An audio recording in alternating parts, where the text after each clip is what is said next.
দেশ বিদেশের খেলাধুলার খবর নিয়ে দেশ টিভির নিয়মিত আয়োজন খেলার দেশে জানাচ্ছি সকলকে স্বাগতম। সঙ্গে আছি আমি রাশেদ অমিত। বাংলাদেশের বিপক্ষে প্রথম টেস্ট হেরে ব্যাকফুটে থাকা অস্ট্রেলিয়ার দ্বিতীয় টেস্টে বড় পরিবর্তনের আভাস দিয়েছে। হোয়াইট ওয়াশ এড়াতে মিশনের ম্যাকাই টেস্টে দল থেকে বাদ পড়েছে বাঁহাতি ওপেনার জ্যাক ওয়েদারল্যান্ড। তার জায়গায় দলে জায়গা পেয়েছে ক্রিকেট একাদশে ফেরার অপেক্ষায় রয়েছে ম্যাট রেন্স। ডারউইনের প্রথম টেস্টে বাংলাদেশের কাছে 9 উইকেটের শোচনীয় হার অস্ট্রেলিয়ার অহংকারী আঘাত হানেনি।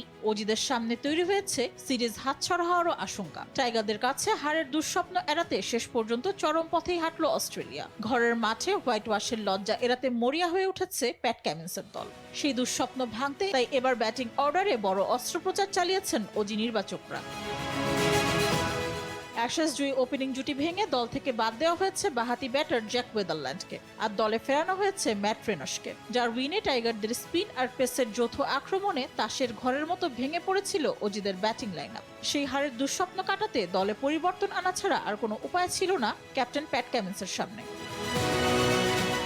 ডারউইনে ঘরের মাঠে ওয়েদারল্যান্ড রানই পাননি। প্রথম টেস্টে মাত্র 23 ও 0 রানে আউট হয় এবং 12 ইনিংসে ক্যারিয়ার গড় 20.36-এ নেমে যাওয়ার মাসুল তাকে গুনতে হলো হাতে নাতে। সবশেষ ইংল্যান্ডের বিপক্ষে এলবিডব্লিউ ও বোল্ড হওয়ার পুরনো সমস্যা কাটাতেই চলতি সিরিজে টেকনিক বদলেছিলেন এই বাঁহাতি, কিন্তু ভাগ্য বদলায়নি। মাত্র 4 মাস আগেই জাতীয় চুক্তি পাওয়া এই ওপেনারের টেস্ট ক্যারিয়ার তাই প্রশ্নের মুখে। এদিকে মিরাজ তাইজুলদের স্পিন আক্রমণের ধার সামলাতে অজিদের এখন বড় ভরসা ম্যাট রেনশ। 2023 সালের পর আবারও 15তম টেস্টে মাঠে নামার অপেক্ষায় থাকা রেনশ শেফিল্ড শিল্ডে গত মৌসুমে হাঁকিয়েছেন 3টি সেঞ্চুরি। সবচেয়ে বড় কথা, ম্যাকাইয়ের যে ভেন্যুতে খেলা সেখানে প্রথম শ্রেণীর ক্রিকেটে রেনশের 2টি সেঞ্চুরিও আছে। তবে বাংলাদেশের বিপক্ষে হার এড়াতে শুধু ওপেনিং নয়, অজিদের চিন্তার ভাঁজ 3 নম্বর পজিশন নিয়েও। প্রথম টেস্টে 1 ও 31 রান করা মার্নাস লাবুসেনও আছেন চাপে। ব্যাকআপ হিসেবে স্কোয়াডে থাকা জশ ইংলিশকেও টপ অর্ডারে প্রমোশন দেওয়ার কথা ভাবছে দল। বাংলাদেশের কাছে প্রথম ম্যাচ হেরে ব্যাকফুটে থাকা অস্ট্রেলিয়া ব্যাটিং অর্ডারের এই রসদ বদলে নিজেদের মান বাঁচাতে মরিয়া। এদিকে শান্ত তামিমদের লক্ষ্য ম্যাকাইয়া সিরিজ জয়। মেহজাবিন হোসেন, স্পোর্টস ডেস্ক, দেশ টিভি। অস্ট্রেলিয়ার মাটিতে প্রথম জয়ের উদযাপন এখনো চলছে বাংলাদেশের। তবে শান্ত মিরাজদের সাবধান করলেন শাহরিয়ার নাফিস। তার শঙ্কা, দ্বিতীয় টেস্টে আরও ভয়ঙ্কর রূপে ফিরবে অজিরা। তবে প্রথম টেস্টের আত্মবিশ্বাস ধরে রাখলে সিরিজ বাংলাদেশেরই হবে বিশ্বাস নাফিসের।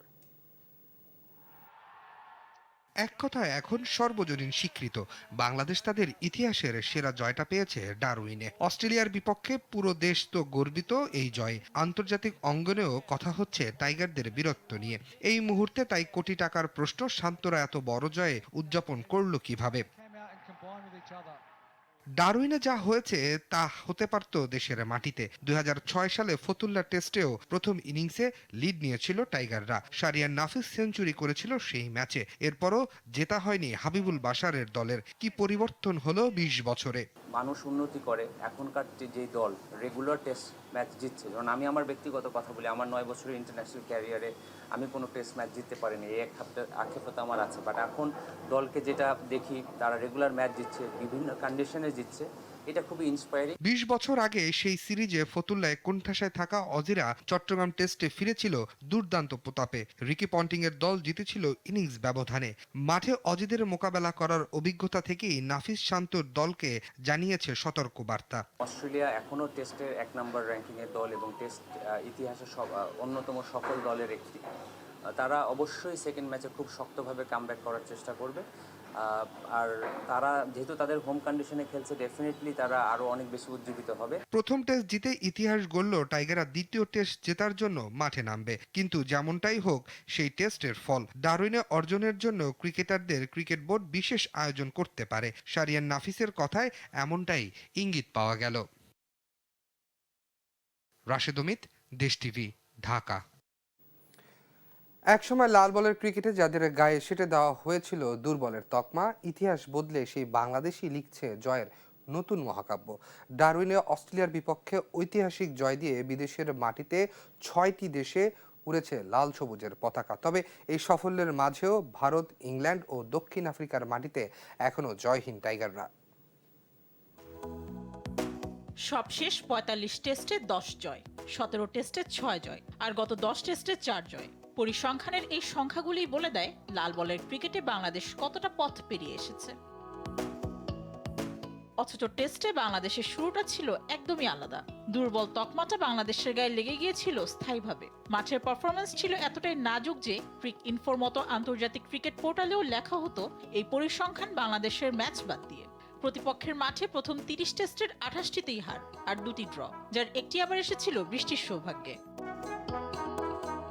2005 সালে দেশের মাটিতে প্রথম টেস্ট জয়ের স্বাদ পায় বাংলাদেশ, আর 2009 সালে ওয়েস্ট ইন্ডিজের বিপক্ষে প্রথম অ্যাওয়ে টেস্ট জয়। কিন্তু সেই বাংলাদেশ এখন অনন্য উচ্চতায়। অস্ট্রেলিয়ার মাটিতে অজিদের ডারউইনের দাপটের সঙ্গে হারিয়ে নিজেদের ক্রিকেটের ইতিহাসে নতুন এক স্বর্ণালী অধ্যায় যোগ করেছে টাইগাররা। 23 বছর পর অস্ট্রেলিয়ার মাটিতে কাঙ্ক্ষিত ঐতিহাসিক জয় পায় শান্ত মিরাজরা। বিদেশের মাটিতে এখন পর্যন্ত 6টি দেশের টেস্ট জিতে লাল সবুজের পতাকা উড়িয়েছে Bangladesh: West Indies, Zimbabwe, Sri Lanka, New Zealand, Pakistan ও অস্ট্রেলিয়া। তবে এই সাফল্যের মাঝেও অধরা রয়ে গেছে 3টি দুর্গ। ইংল্যান্ডে 4টি, ভারতে 5টি আর দক্ষিণ আফ্রিকায় 8টি টেস্টের প্রতিটিতেই পরাজয়ের স্বাদ পেয়েছে টাইগাররা। ইংল্যান্ডের মাটিতে 2010 সালের পর আর কোনো টেস্ট খেলেনি বাংলাদেশ। আগামী বছর ক্রিকেটের আদিভূমিতে লাল বলের লড়াইয়ে নামবে টাইগাররা। অস্ট্রেলিয়াতে জয়ের যে নতুন আত্মবিশ্বাস অর্জন করেছে টাইগাররা, তার উপর ভর করেই ইংল্যান্ড, ভারত আর দক্ষিণ আফ্রিকার মাটিতেও ইতিহাস লেখার আশায় বুক বাঁধছেন বাংলাদেশের ক্রিকেটাররা। তবে আপাতত আগামী 22শে আগস্ট অজিদের বিপক্ষে দ্বিতীয় টেস্টেই মনোযোগ দিতে চায় টাইগাররা। মেহজাবিন হোসেন, স্পোর্টস ডেস্ক, দেশ টিভি। বাংলাদেশে ব্যস্ত একটি দিন কাটালেন আর্জেন্টিন কিংবদন্তি ক্লদিও পল ক্যানেজিয়া। ফুটবলের ঈশ্বর দিয়াগো ম্যারাডোনার এই ঘনিষ্ঠ বন্ধু ঢাকায় এসে দেখলেন বাংলাদেশিদের আর্জেন্টিনা প্রেম। বললেন খুব দ্রুতই তিনি লাল সবুজের দেশকে বিশ্বকাপে দেখতে চান। সাথে কথা বললেন বন্ধু ম্যারাডোনার সাথে নিজের স্মৃতি নিয়েও। 1994 বিশ্বকাপে গ্রুপ পর্বে আর্জেন্টিনা নাইজেরিয়ার ম্যাচের মুহূর্ত। 10 নম্বর জার্সি পরিহিত ব্যক্তিকে এক দেখাতেই চিনতে পারবেন যে কোনো ফুটবল সমর্থকরা। তিনি আর্জেন্টাইন ফুটবল ঈশ্বর দিয়াগো মারাডোনা। আর সোনালী চুলের যে সতীর্থকে তিনি আলিঙ্গন করেছিলেন তিনি আর কেউ নন, ক্লদিও পল কানেজিয়া। ছবির এই মুহূর্তটির মতোই পুরো ফুটবল ক্যারিয়ারের মতো মারাডোনাকে আলিঙ্গন করে রেখেছিলেন কানেজিয়া। ভালো সময়, খারাপ সময়, সব সময় একজন বন্ধু হিসেবে কানেজিয়াকে পাশে পেয়েছিলেন মারাডোনা। আর্জেন্টিনার জার্সিতে এক সময় তাদের রসায়ন ছিল যুগলবন্ধির মতো। শুধু আর্জেন্টিনা জাতীয় দল নয়, মারাডোনার ডাকে ইউরোপের ক্যারিয়ার ফেলে এসে বন্ধুর সাথে খেলেন বোকা জুনিয়র্সেও। মারাদোনার সেই বন্ধুর পাড়া পড়ল বাংলাদেশের মাটিতে। সোনালী চুলের সেই রাজপুত্র একসময় যাকে সমর্থকরা ডাকতেন এল হিও দেল ভিয়ান্তা বা বাতাসের পুত্র নামে। 90 দশকের এই আর্জেন্টাইন কিংবদন্তিকে ঘিরে তখন উন্মাদনা বাংলাদেশি সমর্থকদের মাঝে। বাংলাদেশের প্রিমিয়ার লিগের ক্লাব ফর্টিস এফসির আয়োজনে স্কুল টুর্নামেন্টের সমাপনী উপলক্ষে ঢাকায় আসা ক্যানাজিয়ার সংক্ষিপ্ত সফর, তাও আর্জেন্টিনার অন্তঃপ্রাণ সমর্থকদের কাছ থেকে সেরা অভিজ্ঞতা নেওয়ার চেষ্টা করেন তিনি। একসময় যে মানুষটা ছায়া হয়েছিলেন মারাদোনার, তাকে পেয়ে সমর্থকরা যেন মারাদোনাকেই পেলেন। ক্যানেজিও স্মৃতিস্মরণ করলেন প্রয়াত বন্ধু মারাদোনার। দিয়াগো ম্যারাডোনা আমার বন্ধু ছিল। আমরা আর্জেন্টাইনরা তাকে খুব মিস করি। আমরা বহু বছর একসাথে জাতীয় দলে খেলেছি। আমি বোকা জুনিয়র্সে তার খেলা দেখে বড় হয়েছি। আর চুম্বনের বিষয়টি খুবই স্বাভাবিক একটি ফ্রেন্ডলি আচরণ ছিল, যা সে করতে চেয়েছিল এবং আমরা করেছি, এর বেশি কিছু নয়। বাংলাদেশে আর্জেন্টিনা প্রেমের গল্প ছড়িয়ে পড়েছে পুরো বিশ্বে। আর্জেন্টিনার মানুষরাও জানে তা। সেই উন্মাদনাই ঢাকায় এসে দেখলেন ক্যানেজিয়া। সাথে ছিলেন বাংলাদেশে নিযুক্ত আর্জেন্টিনার রাষ্ট্রদূত মার্সেলো কার্লোস সেসা। বাংলাদেশের ফুটবলের প্রেম দেখে বললেন বিশ্বকাপে লাল সবুজের প্রতিনিধিদের দরকার। বিশ্বকাপে কোয়ালিফাই করা সত্যি খুব কঠিন। বিশ্বজুড়ে অনেক দল রয়েছে এবং তারা দ্রুত উন্নতি করছে। তাই আমি চাই বাংলাদেশও 10 বা 20 বছরে অন্য জাতীয় দলগুলোর মতো উন্নতি করুক। 2002-এর ক্যারিয়ারের ইতি টানার পর ফুটবলে আর দেখা যায়নি ক্যানিজিয়াকে। বন্ধু মারাডোনার মতো কোচিং পেশায় নাম লেখায়নি। তবু প্রশ্ন ছিল কোনো একদিন প্রস্তাব পেলে বাংলাদেশে কোচ হবেন কিনা। ক্যানেজিয়াও বললেন হয়তো একদিন হলেও হতে পারে। ফারদিন সাজু, দেশ টিভি, ঢাকা। খেলার দেশে নিচ্ছে ছোট্ট একটা বিরতি, ফিরছে একটু পরেই। বিরতি শেষে আবারও ফিরে এলাম খেলার দেশে। শুরুর আগে আবারও বিতর্ক ঘরোয়া ফুটবলে। নতুন মৌসুমে শুরুর আগে মাঠে গড়াচ্ছে না চ্যালেঞ্জ কাপ, জানালেন বাফুফের সভাপতি তাবিথ আউয়াল। সোমবার ক্লাবগুলোর সঙ্গে আলোচনায় বসেন বাফুফের সভাপতি, জানান ক্লাব রেজিস্ট্রেশনের ডেডলাইন এখনো অপরিবর্তিত আছে। বাংলায় একটা প্রবাদ আছে, যত গর্জে তত বর্ষে না। বাফুফের সভাপতি তাবিথ আউয়ালের অবস্থানও ঠিক যেন তেমনই। দেশের শীর্ষস্থানীয় ক্লাব বসুন্ধরা কিংস ও আবাহনী ফিফার নিষেধাজ্ঞায় থাকায় ঘরোয়া লিগে দলবদল ও ক্লাব লাইসেন্স পেছাবে না বলেও বারবার পিছিয়েছে লিগ কমিটি। বাফুফের সভাপতি কথা আর কাজে ভিন্নতা রাখলেও এখনও ফিফার নিষেধাজ্ঞা কাটাতে পারেনি এই দুই শীর্ষ ক্লাব। এ নিয়ে সোমবার জরুরি সভা ডাকেন বাফুফের সভাপতি। সেখানে তার স্পষ্ট বার্তা, লিগ ও ফেডারেশন কাপ সময় মতো হচ্ছে, তবে হচ্ছে না চ্যালেঞ্জ কাপ। এই ট্রেডিশনাল যে চ্যালেঞ্জ কাপটা আমাদের সিজনের আগে আমরা করতাম, সেই চ্যালেঞ্জ কাপটা এবার আর হচ্ছে না। আমরা সেই চ্যালেঞ্জ কাপটা হয়তো অন্য একটা নামে ইভেন্টটা হবে, বাট অন্য নামে অন্য তারিখে হবে। বাট এবার সিজনের আগে কোনো ম্যাচ আর হচ্ছে না। এদিকে বাংলাদেশের আসিয়ান কাপে খেলা নিয়ে দেখা দিচ্ছে অনিশ্চয়তা। বাফুফের সভাপতি জানান, ফিফা থেকে অফিসিয়ালি প্রস্তাব পাননি তারা, তবে আসিয়ান কাপে খেলতে না পারলেও বিকল্প ভাবনা রয়েছে বাফুফের হাতে।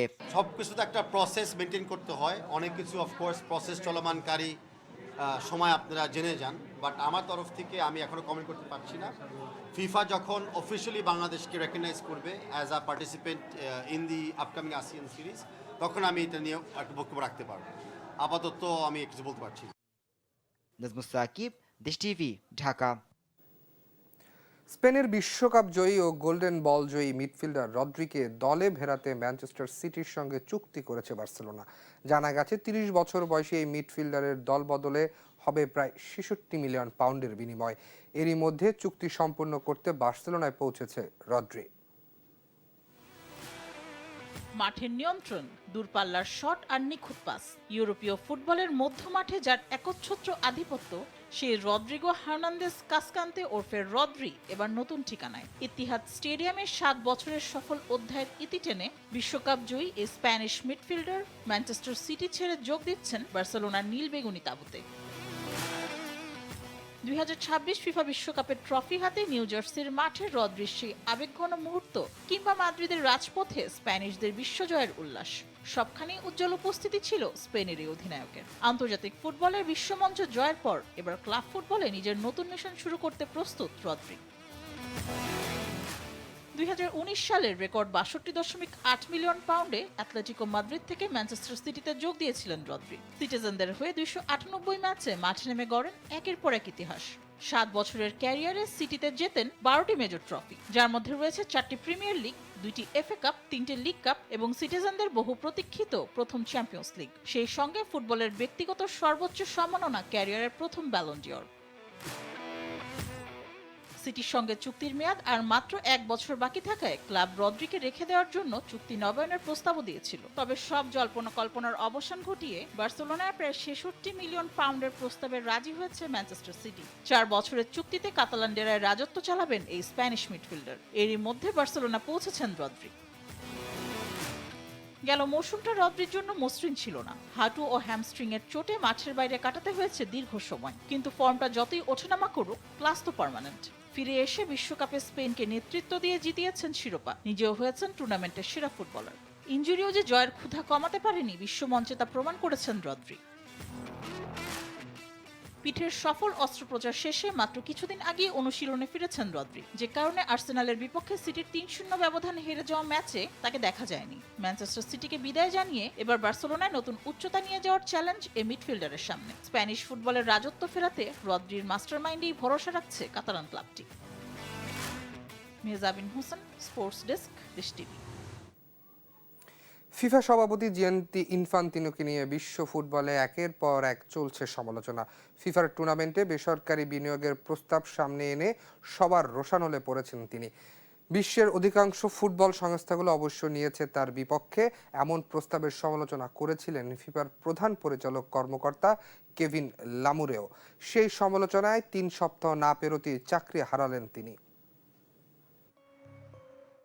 ফিফার সভাপতি জিয়ান্নি ইনফান্তিনোকে ঘিরে নাটকের যেন শেষই হচ্ছে না। ফিফার টুর্নামেন্টগুলোতে বেসরকারি বিনিয়োগের বিতর্কিত প্রস্তাব এনে বিশ্বজুড়ে ফুটবল সংস্থাগুলোর চরম রোষানলে পড়েছেন এ সভাপতি। এ উত্তাপ শুধু বাইরেই সীমাবদ্ধ থাকেনি, আছড়ে পড়েছে ফিফার ভেতরের দেয়ালগুলোতেও। ইনফান্তিনোর সেই বিতর্কিত প্রস্তাবের সরাসরি সমালোচনা করেছিলেন ফিফার প্রধান পরিচালনা কর্মকর্তা কেভিন লামুর, আর তার খেসারত সমালোচনার মাত্র 3 সপ্তাহের মাথাতেই চাকরি হারাতে হলো তাকে। ফিফার এক মুখপাত্র জানিয়েছেন, ফিফা এবং কেভিন লামুরের মধ্যকার কর্ম সম্পর্কের আনুষ্ঠানিক ইতি ঘটেছে। ফিফার সাধারণ সম্পাদক ম্যাথিয়াস গ্যাফস্ট্রম সংস্থার বাকি কর্মকর্তাদের এক মেইল বার্তায় জানিয়েছেন, ফিফা ও লামুর পারস্পরিক সম্মতির ভিত্তিতে আলাদা হওয়ার সিদ্ধান্ত নিয়েছেন। আনুষ্ঠানিকতার রক্ষায় ফিফা লামুরের গত 2 বছরের সেবার জন্য ধন্যবাদ জানিয়ে তার উজ্জ্বল ভবিষ্যৎ কামনা করেছে।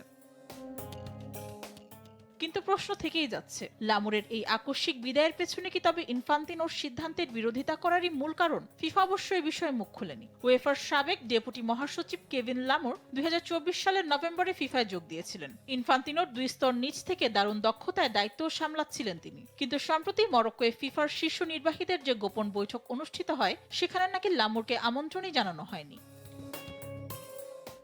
এদিকে ফিফা প্রেসিডেন্ট জিয়ান্নি ইনফান্তিনোর সমর্থন আনুষ্ঠানিকভাবে প্রত্যাহার করে নিয়েছে স্কটল্যান্ড। ব্যক্তিগত বিনিয়োগকারীদের কাছে বিশ্বকাপ কোম্পানির শেয়ার বিক্রির পরিকল্পনা নিয়ে স্বচ্ছতার অভাব রয়েছে উল্লেখ করে এই সিদ্ধান্ত নিয়েছে Scottish football association. England, Wales ও আয়ারল্যান্ডের পর এসএফএ সংস্থাটি স্পষ্ট জানিয়েছে, 2027 সালের শুরুতে হতে যাওয়া পরবর্তী ফিফা সভাপতি নির্বাচনে ইনফান্তিনোকে কোনোভাবেই ভোট দেবে না তারা। আফ্রিকা, দক্ষিণ আমেরিকান ও ওশেনিয়ার বেশিরভাগ দেশ এখনও ইনফান্তিনোর পাশে দাঁড়ালেও বিশ্ব ফুটবল এখন স্পষ্ট 2 ভাগে বিভক্ত। নিউজিল্যান্ড এরই মধ্যে ইনফান্তিনোর ওপর থেকে সমর্থন তুলে নিয়েছে। আবার সংযুক্ত আরব আমিরাত, কাতার, শ্রীলঙ্কা, কুয়েত, ফিলিপাইন ও ভুটানের মতো দেশগুলো প্রকাশ্যে ইনফান্তিনোর পক্ষ নিয়েছে।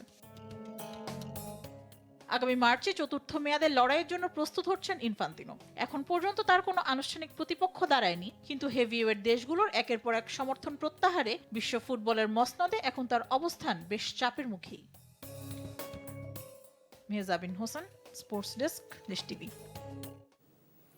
দর্শক, এই ছিল খেলার দেশের আজকের আয়োজন। নিয়মিত খেলাধুলার সব খবর জানতে চোখ রাখুন দেশ টিভির পর্দায়। ফলো করুন দেশ টিভি স্পোর্টসের ফেসবুক পেজ ও ইউটিউব চ্যানেল। ধন্যবাদ সবাইকে।